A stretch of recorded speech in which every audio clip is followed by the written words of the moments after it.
Welcome to VLearn. This is session 5 of discrete math. In today's session, we are going to discuss about probability. So under this topic, first of all, we are going to discuss the definition part. After that, we are going to discuss the rare event rule for inferential statistics. After that, we are going to discuss basic rules for computing probability. Then we are going to discuss about the law of large numbers. Then we are going to discuss probability limits, and at last we are going to discuss about complementary events. So first of all, let us discuss about the definition part. So first of all, what is event? Basically any collection of results or outcomes from some procedure. Event क्या है? कोई भी collection हो सकता है results का या कोई भी आउटकम जो किसी प्रोसीजर के बाद आएगा, उसको हम इवेंट बोलते हैं. लाइक अगर हम इवेंट की बात करें तो अगर हम किसी डाई को थ्रो करते हैं, जो डाइस हम यूज करते हैं लूडो खेलने के लिए, अगर उसको हम थ्रो करते हैं that is an event. That means उसको हम थ्रो करते हैं तो सपोज 1 आएगा, 2 आएगा या 3 कुछ भी आएगा फ्रॉम 1 to 6, तो वो क्या है? एक इवेंट है. Similarly there is simple event. So any outcome or event that cannot be broken down into simpler components. कोई भी ऐसा इवेंट या कोई भी ऐसा आउटकम जिसको हम सिंपलर टास्क में, सिंपलर इवेंट्स में ब्रेक नहीं कर सकते, उसको हम बोलते हैं simple event. Like throw of a dice. Dice को थ्रो करना एक इवेंट है जिसको कि हम फर्दर पार्ट्स में डिवाइड नहीं कर सकते. Now let us discuss about a sample space. So all possible simple events. Sample space क्या है? Sample space basically एक कलेक्शन होता है उन सभी इवेंट्स का जो कि किसी एक पर्टिकुलर टास्क में पॉसिबल हैं. लाइक अगर हम किसी डाइस की बात करें तो हम डाइस को अगर थ्रो करेंगे, एक डाइस को थ्रो करेंगे तो वहां पर जो हमारे पॉसिबल इवेंट्स हो सकते हैं वो 1 आ सकता है, 2 आ सकता है, 3 is the possibility, 4 is there and 5 and at last 6. So there are 6 possibilities. वहां पर 6 events हो सकते हैं. So when we are going to collect all these 6 events, this is called a sample space. जब हम इन सभी 6 elements को, 6 events को collect करेंगे तो ये represent करेगा हमारा एक sample space को. Now we are going to discuss rare event rule for inferential statistics. So if under a given assumption the probability of a particular observed event is extremely small, we conclude that assumption is probably not correct. इसमें हम क्या करते हैं? Rare event rule में हम inferential statistics का concept use करते हैं. हम यहाँ पर assumptions अप्लाई करते हैं. That means the probability of a particular observed event is extremely small. हम इमेजिन करते हैं कि किसी भी इवेंट के होने की जो प्रोबेबिलिटी है वो काफी स्मॉल है, तो हम ये मानते हैं कि वो करेक्ट नहीं है. We conclude that the assumption is probably not correct. Now let us discuss some other aspects of fundamental definitions. Like P denotes a probability. जब हम P की बात करते हैं तो जो कैपिटल P है उससे हम डिनोट करते हैं किसी भी प्रोबेबिलिटी को. प्रोबेबिलिटी क्या होता है? प्रोबेबिलिटी किसी भी इवेंट की पॉसिबिलिटी होती है एग्जिस्टेंस की और नॉन एग्जिस्टेंस की. सिमिलरली A और B यहाँ पर डिनोट करते हैं डिफरेंट इवेंट्स को. They can be n number of events. किसी भी एक पर्टिकुलर टास्क में या कितने भी इवेंट्स हो सकते हैं, उनको हम A, B, C से रिप्रेजेंट करते हैं. अब अगर हमें ये रिप्रेजेंट करना है कि हमें प्रोबेबिलिटी निकालनी है A की, तो हम इसको डिनोट करेंगे in the following manner. Like P then within brackets A. So this is probability of A. So this denotes the probability of event A occurring. ये शो करता है कि प्रोबेबिलिटी है किसी A इवेंट के होने की. Now some basic other rules for computing probability. अब यहाँ पर हम डिस्कस करेंगे कुछ और रूल्स जो कि हम यूज करते हैं प्रोबेबिलिटी को कैलकुलेट करने के लिए. So here we are going to discuss first of all relative frequency approximation. Relative frequency approximation. In this, first of all, we conduct or observe an experiment a large number of times and count the number of times event A actually occurs, then an estimate of PA is.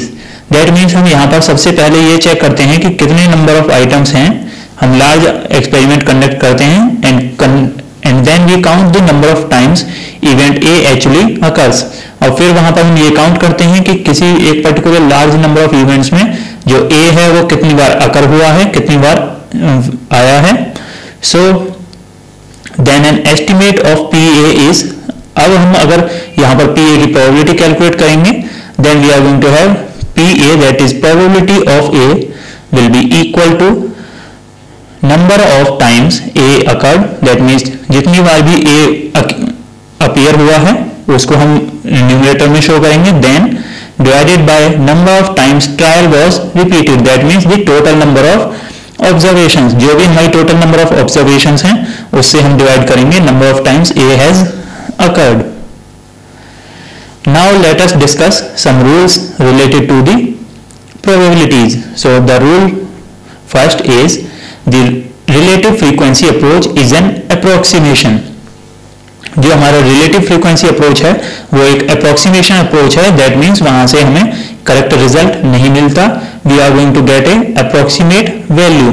यहाँ पर suppose कोई event हमने perform किया, अब अगर उसकी हम probability find out करेंगे तो वो correct probability नहीं होगी, वो near about probability होगी, approximate probability होगी. Similarly, the other rule is the classical approach is the actual probability. अगर हम अब कंपेयर करें रिलेटिव फ्रीक्वेंसी और क्लासिकल अप्रोच का, तो जो क्लासिकल अप्रोच है वो ज़्यादा बेटर है, क्योंकि जो क्लासिकल अप्रोच है उसके थ्रू हमें एक्चुअल प्रोबेबिलिटी मिलती है किसी भी इवेंट की. That means here the probability is not approximate, we are going to get a real probability. Now let us discuss about the law of large numbers. So as a procedure is repeated again and again, the relative frequency probability of an event tends to approach the actual probability. जितना भी ज़्यादा हम repetition perform करेंगे, जितने ज़्यादा हम events perform करेंगे again and again, उतनी ही ज़्यादा रिलेटिव फ्रीक्वेंसी क्या होगी, वो अप्रोच करेगी टुवर्ड्स द एक्चुअल प्रोबेबिलिटी. जो रिलेटिव फ्रीक्वेंसी प्रोबेबिलिटी की हम बात कर रहे हैं, जो हमने रूल 1 डिफाइन किया था, वो टेंड करेगी towards the actual probability. Now here is a normal representation, that is the illustration of law of large numbers. So यहाँ पर हमने proportion लिया है girls का, like proportion of girls, that is 0.1, 0.2, then 0.3, 0.4, 0.5 and 0.6. Similarly, the number of births are 0, 20, 40, 60, 80, 100 and 120. So there is a difference of 20 in each group. Now here we represented this using a graph. अब यहाँ पे जो हमारा average probability आ रही है वो 0.5 आएगी. So as we can see there is a line at 0.5. So this is the average we can say a probability related to the proportion of girls. Now let us discuss about the probability limits. Probability limits means कोई भी operation जब हम perform करते हैं, event जब हम perform करते हैं, तो वहां पर प्रोबेबिलिटी के आने की कितनी पॉसिबिलिटीज हैं, क्या उसके वैल्यू हो सकती है. We are going to discuss that part here. So the probability of an impossible event is 0. कोई भी इवेंट के ना होने की या इम्पॉसिबिलिटी की जो वैल्यू होती है वो 0 से हम डिनोट करते हैं. Similarly, the probability of an event that is certain to occur is 1. Similarly, अगर कोई इवेंट हम परफॉर्म कर रहे हैं, हमें ये श्योर है कि वो इवेंट 100% अकर होगा, then this probability is denoted by 1. That means the success of an event is denoted by 1. Now, if we are going to find the probability of any event A, then it is going to be greater or equal to 0 और less और equal to 1. जो probability होगी वो किसी भी event के यहाँ पर ग्रेटर और इक्वल होगी 0 के और लेस और इक्वल होगी 1 से. दैट मीन्स जो प्रोबेबिलिटी होगी वो लेस देन 0 नहीं हो सकती और ग्रेटर देन 1 नहीं हो सकती. So it is going to be between 0 and 1.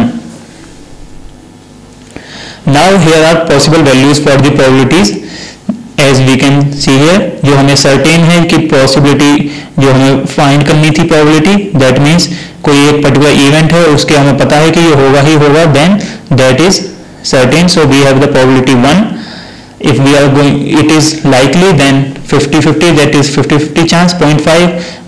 Similarly अगर इसी डायग्राम के थ्रू अगर हमें ये शो करना है कि कोई एक इवेंट है जिसकी प्रोबेबिलिटी हमें 0 शो करनी है, देन हम उसे 0 शो करेंगे at the lower half. Now let us discuss about complementary events.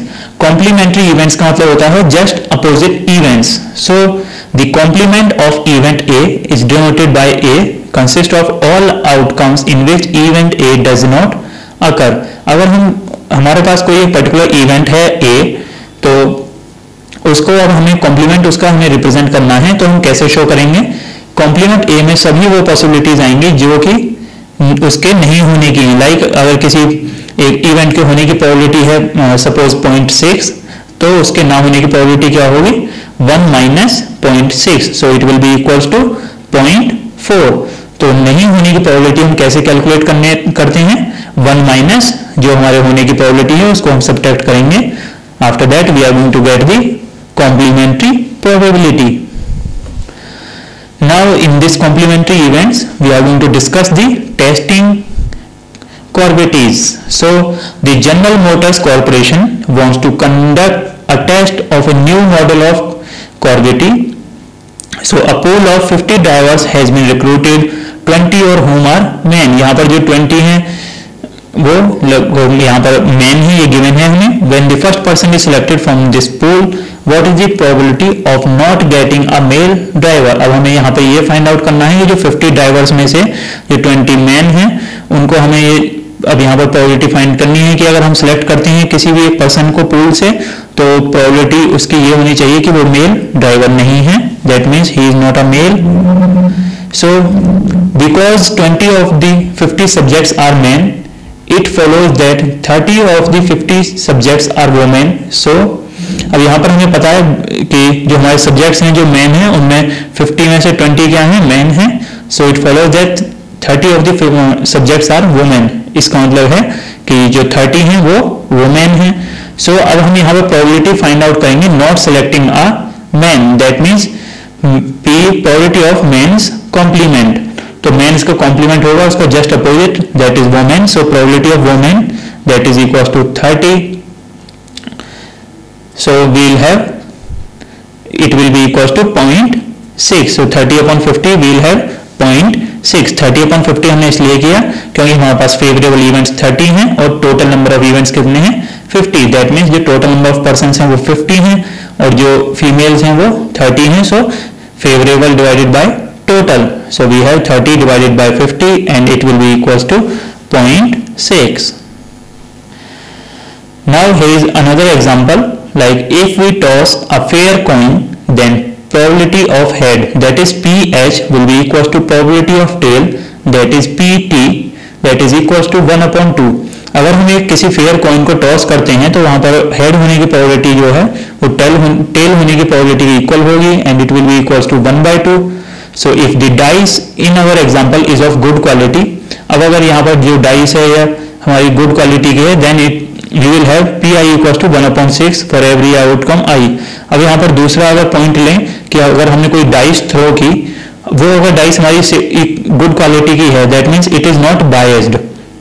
अगर वो बायस्ड नहीं है तो उसमें जो भी हम प्रोबेबिलिटी फाइंड आउट करेंगे, जो भी एलिमेंट आएगा उसकी होने की प्रोबेबिलिटी जो होगी वो 1/6 होगी. Now at the end of this session there is an exercise for you. You can try out these questions for yourself.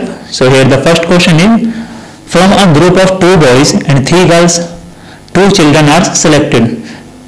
2 boys और 3 girls का एक ग्रुप है, उसमें से हमें 2 children select किए हैं. Now find the sample space of this experiment. अब इसका sample space हमें show करना है यहाँ पर. Then the next question is, what is the probability that the 13th day of a specific month is Friday. यहाँ पर हमें प्रोबेबिलिटी फाइंड आउट करनी है कि जो 13th डे होगा किसी एक पर्टिकुलर मंथ का वो फ्राइडे होगा. So this is the end of today's session. Thank you.